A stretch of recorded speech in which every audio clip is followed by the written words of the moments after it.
କଂଗ୍ରେସର ଏମିତି ଗୋଟେ ବଡ ଭଲ ସ୍ଥିତି କୁନ୍ଦାପଡାରେ ଥିଲା ସେମିତି କହିହବ ନାହିଁ, କାରଣ ଗତ ନିର୍ବାଚନରେ କଂଗ୍ରେସ ପ୍ରାର୍ଥୀ ହିସାବରେ ଶରତ ପଟ୍ଟନାୟକ ପ୍ରେସିଡେଣ୍ଟ ଯୋଉ ଭୋଟ ପାଇଥିଲେ, ଇଏ ଭୋଟ ତାଠାରୁ ଯଥେଷ୍ଟ ଅଧିକ ଭୋଟ ପାଇଲା ଏବଂ ଇଏ ସେକେଣ୍ଡ ପୋଜିସନ କୁ ଗଲା। ଯେହେତୁ ସେ ନିଜେ ଗୋଟେ ଆଦିବାସୀ କମ୍ୟୁନିଟିର ଇଏ ଥିଲା, ବ୍ୟକ୍ତି ଥିଲେ, ତେଣୁ ସେଥିପାଇଁ ତାଙ୍କର ଭୋଟଟା ସେକେଣ୍ଡ ପୋଜିସନରେ ରହିଲା। କଂଗ୍ରେସ ବର୍ତ୍ତମାନ ଗୋଟେ ବିକଳ୍ପ ଭାବରେ ସାମ୍ନାକୁ ଆସୁଛି, ଏଇଟା ସ୍ପଷ୍ଟ ହେଇଗଲାଣି। ଏଥିରେ କିଛି ଆଉ ଦ୍ୱିମତ ହବାର ନାହିଁ, କାରଣ ବିଜେଡି ର ଦିନକୁ ଦିନ ଅବକ୍ଷୟ ଘଟିବ, ଆଉ ତାର ଘଟୁଛି ମଧ୍ୟ, ଏବଂ ଆଗାମୀ ଦିନରେ ଅନେକ ଲୋକ ବିଜେଡି ଭିତରୁ ଛାଡିକିରି ଯିବେ, ତାର ସୂଚନା ସବୁ ମିଳିଲାଣି।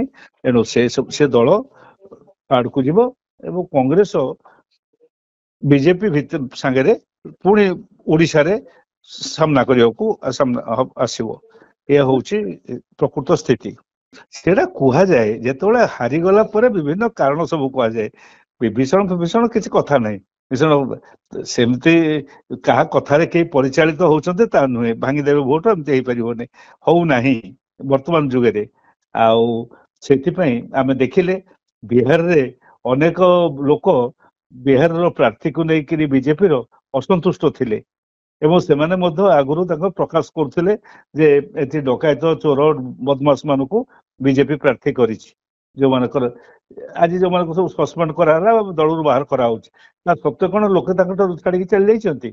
ଯୋଉ କାରଣ ପାଇଁ ହଉନା କାହିଁ ସେଠି ତ ପୁଣି ସେ ଭୋଟ ପାଇ ଜିତିଲା। ଏ ବିଭୀଷଣଙ୍କର କାର୍ଯ୍ୟ ଆଉ ଏବେ ଏ ଯୁଗରେ ଏବେ କିଛି କୋଉଠି କାର୍ଯ୍ୟକାରୀ ହଉନାହିଁ।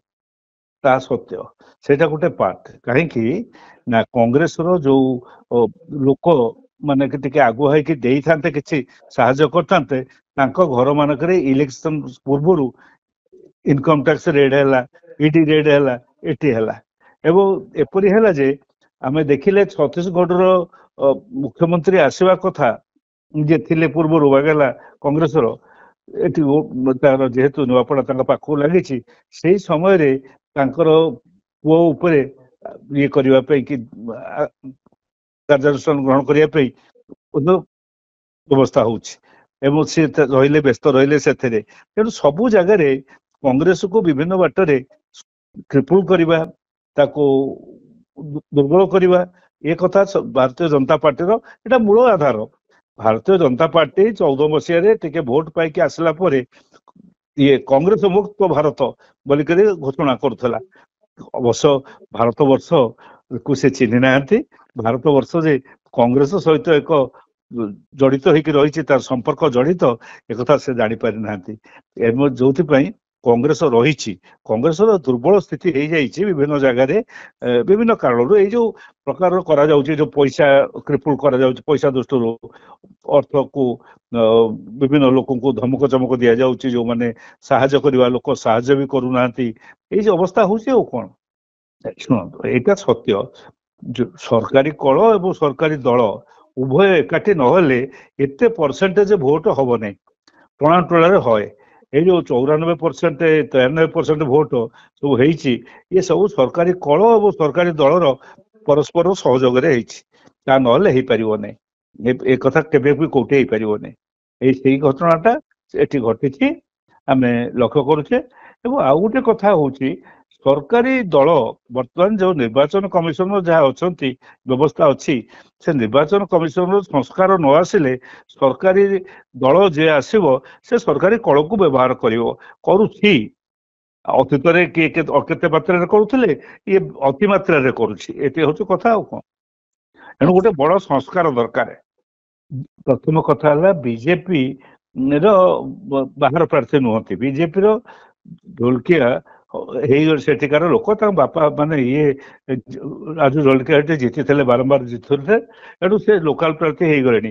ସେଠି ବର୍ତ୍ତମାନ ସେଇ ଅଞ୍ଚଳ ମାନଙ୍କରେ ଅଣ ଓଡିଆ ମାନେ ସବୁ ଲୋକାଲ ହେଇଗଲେଣି। ଆମେ ସେ କଂଗ୍ରେସରେ ଥାନ୍ତୁ, ଜନତା ଦଳରେ ଥାନ୍ତୁ, ଯୋଉଥିରେ ଥାନ୍ତୁ, ବିଜେପିରେ ଥାନ୍ତୁ, ତାଙ୍କୁ ସବୁ ସେ ଦୃଷ୍ଟିରୁ ତାଙ୍କୁ କୁହାଯାଇ ପାରିବନି ବାହାର ପ୍ରାର୍ଥୀ।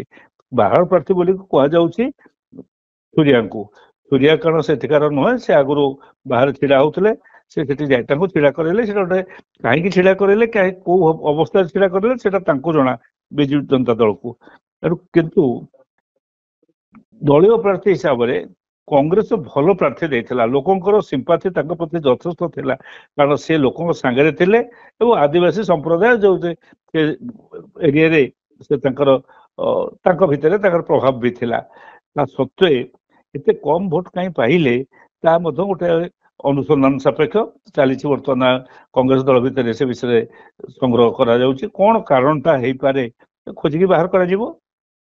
এইটা ସତ୍ୟ 100 ଟଙ୍କା ମାନେ ସେ କହିଛନ୍ତି ମଧ୍ୟ ସତ୍ୟ ଘଟଣାଟି କହିଛନ୍ତି, ମାନେ ବୁଥ ଆରେଞ୍ଜମେଣ୍ଟ କରାଯାଇ ପାରିଲାନି, ଭଲ ସବୁ ବୁଥକୁ ଭାବରେ ପଇସା ଦିଆଯାଏ ତାହା ମଧ୍ୟ କରାଯାଇ ପାରିଲାନି। କହିଲି ପଇସା ସବୁଆଡୁ କ୍ଷିପୁଳ କରାଗଲା। କଂଗ୍ରେସକୁ ବର୍ତ୍ତମାନ ଭାରତ ବର୍ଷରେ ଯୋଉ ସରକାର ଅଛନ୍ତି ସେ କଂଗ୍ରେସକୁ କ୍ରିପୁଲ କରୁଛନ୍ତି। ସେ ଜାଣିଛନ୍ତି କଂଗ୍ରେସକୁ ଖତମ କରିଦେଲା ପରେ ଆଉ ଯେତେ ଯେତେ ଛୋଟ ଦଳ ତାଙ୍କ ପାଖରେ ଅଛନ୍ତି ତାଙ୍କୁ ସବୁ ଆଇଦର ତାଙ୍କର ଅଧସ୍ତନ କରେଇଦେବେ ବା ସେ ଦଳ ଗୁଡାକ ନିଶ୍ଚିହ୍ନ କରେଇଦେବେ। ତାପରେ ଏକ ଦେଶ ଏକ ନେତା ଏକ ପ୍ରଧାନ ଏକ ଦେଶ ଏକ ପତାକା ଏଇ କଥା ଘୋଷଣା କରିକିରି ଯୋଉ 1925 ମସିହାରେ ଯୋଉ ଦଳ ଆସିଥିଲା ଜନ୍ମ ନେଇଥିଲା ସେଇମାନେ ଆଜି ଶାସନକୁ ଆସିଛନ୍ତି। ଏଠୁ ସେମାନେ ଏଇ ତାଙ୍କର ଯୋଉ ମୂଳ ମନ୍ତ୍ର ସେ ମୂଳ ମନ୍ତ୍ର ଅନୁସାରେ ସବୁ ଛୋଟ ଛୋଟ ଦଳଙ୍କୁ ଖତମ କରିବେ ଏବଂ ତାଙ୍କ ସାଙ୍ଗରେ ଯୋଉମାନେ ଆଜି ଅଛନ୍ତି ନୀତିଶ କୁମାର ଠାରୁ ଯୋଉମାନେ ଥାନ୍ତୁ ଅଳ୍ପ ଦିନ ଭିତରେ ସେମାନେ ବୁଝିଯିବେ ଯେ ସେ କି ଭୁଲ କରୁଛନ୍ତି ଏବଂ ରାଜନୈତିକ ଦୃଷ୍ଟିରୁ କଣ ଭୁଲ କରୁଛନ୍ତି ଏବଂ ନିଜ ବ୍ୟକ୍ତିଗତ ଏବଂ ଦଳର ସ୍ୱାର୍ଥ ଦୃଷ୍ଟିରୁ ମଧ୍ୟ କଣ କଣ ଭୁଲ କରୁଛନ୍ତି ସେ ଅଳ୍ପ ଦିନ ଭିତରେ ସମସ୍ତେ ବୁଝିଯିବେ।